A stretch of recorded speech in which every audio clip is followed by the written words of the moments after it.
On a lu dans la presse que l'Arabie saoudite avait pu pousser les Américains à continuer cette guerre pour obtenir le renversement du régime iranien, avec cette analyse qui était de dire que l'Arabie saoudite n'a pas intérêt à ce que l'Iran prenne le contrôle du détroit d'Ormuz et ressorte finalement renforcé d'une guerre dont les Américains auraient mis un terme de manière prématurée. Ce qui est sûr, c'est que l'Iran ne va pas sortir vainqueur de cette guerre, quoi qu'il arrive. Là, on a un pays quand même qui est sérieusement détruit, une population qui est martyrisée quand même par ces bombardements.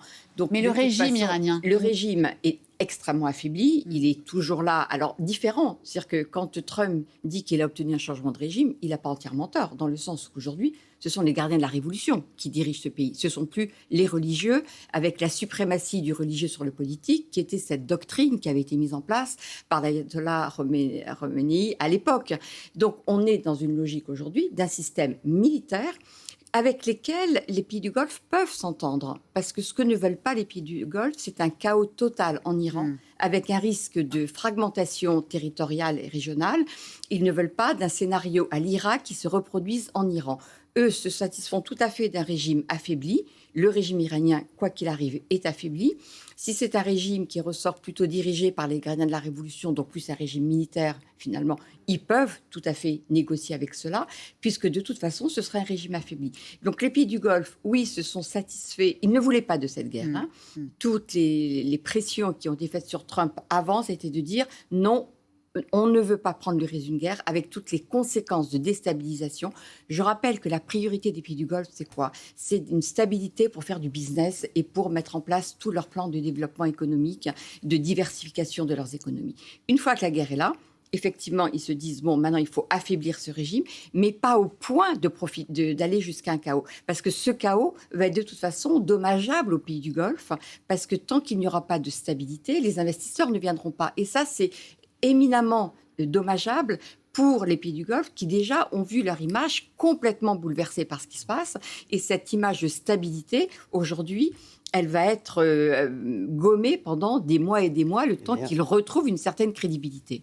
Allocution de Donald Trump cette nuit, que l'on suivra en direct à 3h du matin sur France Info. C'est la première fois que le président américain va prononcer ce type d'adresse assez solennelle aux Américains. Général, tout ce qu'on entend tous les jours, tout ce qu'on lit tous les jours, tous les matins, pour ceux qui dorment la nuit, avec des changements de position et des rectifications. Parce que d'ailleurs, dans la dernière interview, je crois qu'il a donné à Reuters tout à l'heure, il parle à la fois de dire qu'il a gagné, c'est-à-dire qu'il a déstabilisé le régime, comme vous le disiez, en même temps qu'il y a le régime qui dit qu'ils ne veulent pas de cessez-le-feu, en même temps qu'il précise que c'est un haut responsable, mais on ne sait pas lequel, même si à côté de ça, il dit du bien du président de l'Assemblée, et en même temps, il dit que de toute façon, hier, il dit que le détroit d'Ormuz, on se débrouillerait, on serait bien gentil, et après, il dit que dès lors qu'il sera retiré, puisque la guerre sera finie, le détroit d'Ormuz sera ouvert. Donc, si vous voulez, là, il est peut-être temps je pense, de façon générale, c'est ce qu'on considère un petit peu dans les pas les chancelleries, j'en ai pas fait le tour, mais les quelques que je connais, que de se dire qu'il faudrait qu'il tienne un discours un peu, non pas un peu cohérent, mais qu'il y ait un minimum de visibilité, et qu'éventuellement Israël tienne le même discours, puisque depuis le début, il y avait une inquiétude qu'il y ait un découplage entre les États-Unis qui, eux, mettaient en avant la destruction du nucléaire, même temporaire, et là, dont Donald Trump a l'air de dire qu'ils ont atteint leur objectif, et les Israéliens qui étaient plus centrés sur les missiles balistiques, et qui là ont l'air de dire aussi que, que c'est pas mal ce qui a été fait. Mais tout ça, il y a un moment donné où ça devient une confusion totale, et on peut imaginer qu'il doit sentir, alors on va pas refaire le coup des midterms et tout ça, mais on peut imaginer qu'il doit sentir que d'un point de vue économique, là, pour le coup, il faut dire quelque chose qui ne soit pas en début de semaine pour la bourse, à fin de semaine pour les week-ends, et que... Il y a peut-être un moment où j'ai pas consulté les sondages, ou vu s'il y en avait en particulier aux États-Unis. Pour ceux qui sont défavorables à la guerre. Si les gens sont inquiets, si les gens s'en fichent, si les gens, je ne sais pas. Ça, 60% défavorables à la guerre, oui. Hurler sur le prix de l'essence, mais c'est tout. Alors, est-ce que cette allocution apportera une clarification sur les objectifs, les intentions ? La Maison-Blanche, en tout cas, fait savoir que Donald Trump doit donner, lors de cette allocution, de nouvelles informations importantes. Alors, lesquelles ? On va les retrouver tout de suite. Diane Schlinger, notre correspondante à Washington. Eh bien, c'est la première allocution solennelle de Donald Trump à la nation depuis le début du conflit en Iran. Avec le président américain, on n'est jamais au bout de nos surprises. On va donc rester prudent sur ce qu'il pourrait dire, mais en tout cas, il va tenter de convaincre l'opinion américaine largement défavorable à ce conflit et il devrait donc continuer à vanter ce qu'il considère comme des victoires, des objectifs atteints en Iran. Et puis, il pourrait éventuellement parler de comment il envisage la suite de la guerre. Ce matin, sur son réseau social, il a répété qu'il n'y aurait pas de cessez-le-feu sans libération totale du détroit d'Ormuz. Et puis, il y a un indice, ou du moins qui est interprété comme tel par la presse américaine. C'est une interview qu'il a donnée dans un journal britannique sur une éventuelle sortie de l'OTAN. Donald Trump dit l'envisager fortement, car selon lui, l'OTAN est, je cite, un tigre en papier. Alors peut-il annoncer ce soir une sortie de l'OTAN ? En tout cas, c'est la petite musique qui revient ces derniers jours, car le président américain se plaint du manque de soutien de ses alliés, du fait que personne ne l'a aidé, dit-il, pour le détroit d'Ormuz.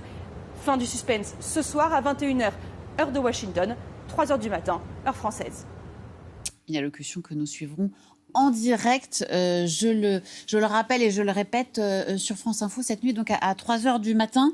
Donc, il pourrait annoncer la fin de la guerre, Donald Trump, et peut-être, c'est vrai que si on suit les dernières déclarations, une sortie des États-Unis de l'OTAN.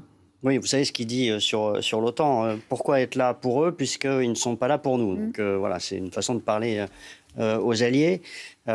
Il peut effectivement annoncer la sortie de l'OTAN. Dans le traité, c'est l'article 13. Un pays peut décider de quitter l'OTAN. Il y a un délai de 12 mois avant que ce soit effectif. Simplement, il y a un petit risque quand même de crise constitutionnelle aux États-Unis parce que le traité de l'OTAN avait été ratifié en 1949 par le Sénat. Et donc, a priori, il faudrait que soit le Sénat ratifie cette sortie, soit qu'il y ait un nouveau vote au Congrès de toute façon. Et il y a eu une loi qui a été votée il y a 2 ans qui, justement, impose qu'en cas de sortie de l'OTAN, les États-Unis, on passe par une procédure au Congrès. Donc, Trump peut faire ce type de déclaration, mais enfin, il faut ensuite que ça passe au Congrès. On ne l'a pas vu s'embarrasser particulièrement ces derniers temps des procédures devant le Congrès. Il peut annoncer ce qu'il veut, hein, mais encore une fois, il est quand même dans une situation institutionnelle qui le contraint. Évidemment, il ne peut pas sortir de l'OTAN sans l'aval du Congrès, pour toutes les raisons que vous venez de nous expliquer. Hein. Donc voilà, Donald Trump, de toute façon, il vit sur les annonces, les effets d'annonce. Et là, on est dedans sans cesse. Donald Trump, il s'impose dans nos têtes. On est là, à Paris, autour de cette table, de parler que de lui, quasiment tous les jours. Donc, s'il a une stratégie, c'est la stratégie de Donald Trump, de s'insérer dans nos têtes constamment. En même temps, on parle de lui quasiment tous les jours pour dire qu'on n'arrive pas à comprendre sa stratégie et que pour l'instant, il semble être dans une impasse dans cette guerre qu'il a lancée il y a 33 jours maintenant. C'est pas pour dire qu'il est formidable et que les États-Unis sont dans une réussite stratégique majeure. Non, ce qu'on voit bien quand même, c'est que cette guerre qui nous avait annoncé être très courte, avec un objectif très précis. Alors, on aurait pu imaginer qu'il s'arrête le premier jour avec l'assassinat d'Ali Khamenei, qui était un trophée de guerre et dont il pouvait s'en prévaloir. Bon, mais évidemment que c'était trop court et qu'effectivement, je pense qu'il faut aussi revenir sur l'allié israélien avec lequel il mène cette opération, qui est Israël, qui a des objectifs aussi très précis dans cette guerre. Mais cette guerre ne se déroule pas du tout comme il l'avait prévu. Alors c'est un peu surprenant parce que quand même la question du détroit d'Ormuz, toute personne qui travaille sur cette région, et même sans être spécialiste de cette région, sait que ce détroit d'Ormuz est quand même un nœud absolument important, essentiel, stratégique. Même les militaires américains, ils savent bien sûr. pertinemment. Oui, il avait forcément été mis en garde contre évidemment. Mais comme s'il pensait qu'il était plus fort que tout le monde et que son simple verbe permettait de régler ou de faire en sorte que les choses se passent comme il le souhaite et non pas comme elles sont en réalité. Et donc maintenant, il se retrouve quand même un peu coincé dans une guerre. Alors, il y a des objectifs qui ont été réalisés. Alors, le nucléaire n'a pas été complètement détruit parce qu'ils peuvent pas, ils n'ont pas récupéré les 440 kilos d'uranium. Mais c'est vrai que c'est un programme qui est sérieusement mis en difficulté. Le balistique est quand même sérieusement détruit, même si l'Iran a encore des capacités de nuisance. Le changement de régime, Trump dit qu'il l'a obtenu, et si on suit les raisonnements que je tenais à savoir, ce sont maintenant les gardiens de la Révolution. Oui, il y a eu une évolution du système. Est-ce que c'est vers le mieux pour les Iraniens? Ça, je me garderai bien de porter un jugement positif sur ce point-là, parce que ça n'est évidemment pas le cas. Et donc, il y a un moment, Trump, que fait-il? Soit, effectivement, il fait venir des troupes au sol. Alors là, on rentre dans une opération. Mais il y a quand même le souvenir de l'Irak. Et le souvenir de l'Irak a été quand même une catastrophe. Puisque 22 ans après, ou 23 ans maintenant, après l'invasion américaine de l'Irak, le pays n'est toujours pas remis sur pied. Donc on voit bien que ces opérations sont quand même des aventures guerrières, mais qui ne règlent en rien la question de la démocratie, pour reprendre le terme cher aux Américains. Donc il peut prendre la parole cette nuit et dire « Je vais On mettre arrête, un terme mais oui, à cette guerre, car j'ai atteint les objectifs Absolument. que vous venez de citer, Agnès Levallois. » Et puis il y a une déclaration qui va également dans ce sens. C'est celle du Premier ministre israélien, Benjamin Netanyahou, qui a dit « L'Iran ne constitue plus une menace existentielle », estimant que cette opération américano-israélienne avait empêché l'Iran de mettre au point des armes nucléaires et des dizaines de missiles. On sent là un argumentaire quand même qui est en train de se mettre en place pour dire voilà ce qu'on a obtenu et à partir de là, on peut estimer qu'on peut se retirer en ayant remporté, avec des guillemets, cette guerre. Il peut dire le contraire dans le même discours, ce qu'il fait souvent. Il peut annoncer un éventuel retrait, une sortie, mais en même temps, continuer à dire on va continuer à frapper dur jusqu'à ce que... Et ça serait Trump classique, de dire tout, ficeler tout dans le même discours, pour un peu semer la confusion, et aussi de lui laisser à lui une façon de sortir par une porte ou un autre. Voilà. Et le paradoxe, en semant la confusion, justement, c'est qu'il réussit le tour de force d'inquiéter tous ses alliés. Et ceux qui tirent les marrons du feu tranquillement en ce moment, c'est la Chine, qui est quand même l'ennemi stratégique des États-Unis, a priori. Mais aujourd'hui, les Chinois appliquent à merveille, vous savez, la fameuse phrase de Napoléon qui dit « Surtout, n'interrompez jamais votre ennemi quand il fait des erreurs ».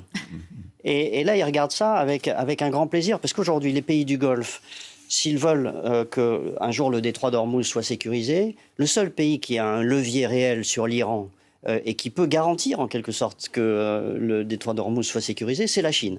Ils ont ce levier sur les Iraniens. Et par ailleurs, donc ces alliés du Golfe, qui sont des alliés traditionnels des États-Unis, aujourd'hui se tournent quand même un peu vers la Chine. Il y a des contacts en ce moment avec les Chinois pour être sûr que le détroit puisse un jour être stabilisé. Les alliés des États-Unis d'Asie du Nord-Est, c'est-à-dire le Japon et la Corée, s'inquiètent énormément parce qu'ils voient des troupes américaines qui sont envoyées dardard dans cette région, et donc ça affaiblit ces pays-là. Taïwan s'inquiète. Donc, vous voyez, et les Européens, évidemment, s'inquiètent aussi. Donc il est en train de se mettre à dos tous ses alliés en quelques semaines, finalement. Et il s'est même mis, enfin pas à dos, mais en tous les cas, il y a vraiment une relation de confiance qui avait déjà été ébranlée de la part des pays du Golfe à l'égard de la relation avec Washington. Et ça, c'est quelque chose aussi qu'on va devoir regarder après, une fois que cette guerre va être terminée. Parce que les pays du Golfe considèrent qu'ils ne sont jamais écoutés aussi sérieusement que l'autre allié américain dans la région qui est Israël, et que c'est toujours le point de vue d'Israël qui finit par primer sur leurs intérêts à eux, et que même si aujourd'hui ils sont satisfaits de l'affaiblissement de l'Iran, les conséquences de cette guerre sur ces pays-là sont absolument considérables. Et donc il y a l'idée de ces pays du Golfe qui avaient commencé d'ailleurs à diversifier leurs relations stratégiques avec les Russes, avec l'Inde, le Pakistan, le fameux accord quand même qui a été signé récemment entre l'Arabie Saoudite et le Pakistan, avec les Chinois où il y a quand même des relations. Et donc ça va accentuer cette diversification des relations, ce qui ne veut pas du tout dire que les Américains ne seront plus l'acteur majeur stratégique des pays du Golfe parce qu'ils sont trop dépendants pour leur sécurité, mais on va rentrer quand même dans une phase où les relations vont forcément être réévaluées à la lumière de ce qui s'est passé et d'un sentiment de la part du Golfe que les États-Unis, Trump en tous les cas, même s'il se présente comme un allié très sûr, ne l'est pas tant que ça sur le plan de la sécurité. Ça me dit quelque chose. J'ai un peu l'impression que les pays du Golfe sont en train de se dire ce que les Européens se sont dit, en particulier depuis le retour de Donald Trump. Il y avait aussi toute la vague d'étonnement quand ils ont été ciblés. Tout le monde se demandait quelle est la logique qu'il y a derrière ça, en ciblant les monarques. Parce qu'il y avait quelque chose qui, peut-être, y a-t-il eu un espoir, enfin c'est ce que j'ai cru entendre, comprendre, que le fait de les attaquer les ferait peser dans le bon sens, c'est-à-dire contre l'Iran, et donner un coup de main d'une certaine manière involontaire aux États-Unis, pardon, en disant maintenant aux Iraniens, ça suffit, on arrête de jouer, Voilà, mais manifestement, c'est pas exactement ce qui s'est passé. Et c'est vrai que tous les gens, enfin, toutes les personnes qui sont un peu aux affaires disent la même chose que vous. C'est-à-dire qu'ils disent qu'ils ne comprennent rien. Ils l'avouaient pas au début. Et puis, ils avouent qu'ils ne comprennent absolument rien, que c'est une lisibilité extrêmement faible. On peut ajouter une chose, c'est que cette situation, cette guerre avec la hausse des prix du pétrole, des engrais, etc., crée une crise épouvantable dans plein de régions du monde, et notamment dans ce qu'on appelle le Sud global, donc en Afrique, mais aussi en Asie du Sud-Est. Vous avez, au Vietnam, en ce moment, ils ne payent plus les fonctionnaires que 4 jours sur 5. Vous avez des queues infinies pour prendre de l'essence au Cambodge ou dans d'autres pays. Et ces pays en veulent beaucoup aux États-Unis d'avoir créé cette crise. Et là encore, la Chine apparaît presque comme une puissance stabilisatrice face à l'instabilité permanente de Trump. Alors, il y a eu d'ailleurs des sondages au niveau mondial qui montrent qu'aujourd'hui, la Chine a une meilleure image, il faut quand même se rendre compte, c'est quand même une dictature, a une meilleure image que les États-Unis. Donc, il y a une perte de soft power américain qui est colossale sous cette présidence Trump et qui n'est pas en train de s'arranger. Non, mais il y a une érosion invraisemblable de cette soft power. Donald Trump n'a pas compris l'importance de confiance chez les alliés, même à la limite chez les adversaires. Donc, pour lui, c'était toujours hard power, militaire, frapper économiquement, mais il n'a jamais apprécié, parce que pour les Américains, ça a pris des décennies après la Deuxième Guerre mondiale de créer cette soft power de confiance chez les alliés et les autres. Et ça, Donald Trump a dévasté en très peu de temps. On peut éventuellement le reconstruire, mais ça va prendre du temps. Donc, les dégâts faits sont à perdurer maintenant pendant un certain temps. Et on suivra donc cette allocution à 3h du matin cette nuit. J'ai un dernier mot quand même là-dessus. C'est la première fois, on l'a dit, depuis 33 jours, qu'il utilise cette forme-là de communication, allocution solennelle. Qu'est-ce que ça veut dire du point de vue américain ? Ça veut dire qu'une grande partie des Américains vont interrompre leurs activités tout à l'heure pour écouter religieusement, si je puis dire, le président américain ? Ça veut dire 33 jours trop tard, au moins. C'était à faire bien avant. Tous les présidents auraient bien travaillé avec les alliés et les autres pour construire une certaine solidarité avant d'intervenir de cette envergure-là. Donc, trop tard. Et voilà. Donc, est-ce que c'est rattrapable? C'est peu probable. Parce que, encore une fois, les Américains, les consommateurs et les électeurs sont confrontés à une situation de plus en plus difficile dans leur vie quotidienne. Donc, est-ce que vous croyez qu'on comprendra quelque chose ? Donc, on va avoir vu Artemis décoller, on va attendre 2h30. On va écouter. Est-ce que peut-être vers 3h30, on aura un peu compris ce qui se passe ? Nous, on ne va pas à 3h du matin. Est-ce que les Américains vont... Je ne crois pas. Je crois que la plupart des Américains vont faire comme nous, d'ailleurs. On va attendre les extraits le lendemain et les analyses, les points forts qui vont passer à l'antenne. Mais ça veut dire qu'il y a une panique en politique intérieure. Le Parti républicain est très divisé. La base MAGA n'aime pas cette guerre. De nombreux membres de l'administration Trump, d'ailleurs, étaient contre, y compris son vice-président. Et donc là, il y a vraiment le feu avec les midterms bientôt.